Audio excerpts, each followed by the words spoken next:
രാവിലെ ദോശ, ഉരുളൻകിഴങ്ങ് കറി, മുട്ട ഇതാണ് കഴിച്ചത്. പിന്നെ ചിക്കനൊക്കെ വാങ്ങാനായിട്ട് പുറത്തേക്ക് പോയി. ഡോണയ്ക്ക് വേണ്ടിയിട്ടാണ് ഞാൻ ചിക്കൻ വാങ്ങിക്കൊണ്ടുവന്നത്. നല്ല ചൂടാണ്. അങ്ങനെ അവൾക്ക് ചിക്കനൊക്കെ വാങ്ങിക്കൊണ്ടുവന്നിട്ട് പിന്നെ ഉച്ചയ്ക്കുള്ള കാര്യങ്ങൾ മോരുണ്ടാക്കി.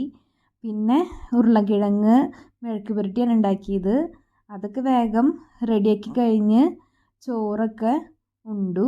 അപ്പോൾ ചോറുണ്ടതിന് ശേഷം കുറച്ച് നേരം ഡോണ ഉറങ്ങി. ഞാനവിടെ ഇരിക്കണ്ടായിരുന്നു. അങ്ങനെ ഡോണ എന്ന് പറഞ്ഞാൽ എൻ്റെ ഒരു നായയാണ്. എനിക്ക് ഏറ്റവും ഇഷ്ടപ്പെട്ട ഒരാളാണ് ഇവള്. എനിക്ക് നമുക്ക് വിഷമമൊക്കെ വന്നിട്ടുണ്ടെങ്കിൽ ഇവളുടെ അടുത്ത് പോയാൽ നന്നായി സന്തോഷം മനസ്സിന് ഫീൽ ചെയ്യും. അതിന് ശേഷം പിന്നെ ഒരു മാമ്പഴമാണ് കഴിച്ചത്. പിന്നെ മാമ്പഴക്കാലമായ കാരണം തൊട്ടടുത്തൊക്കെ മാങ്ങ കിട്ടാറുണ്ട്. പിന്നെ രാത്രി ഉച്ചയ്ക്ക് കഴിച്ചത് തന്നെയാണ് കഴിച്ചത്. ഇത്രയാണ് ഞാൻ കഴിച്ചത്. വേറൊരു വീഡിയോ ആയിട്ട് പിന്നെ കാണാം.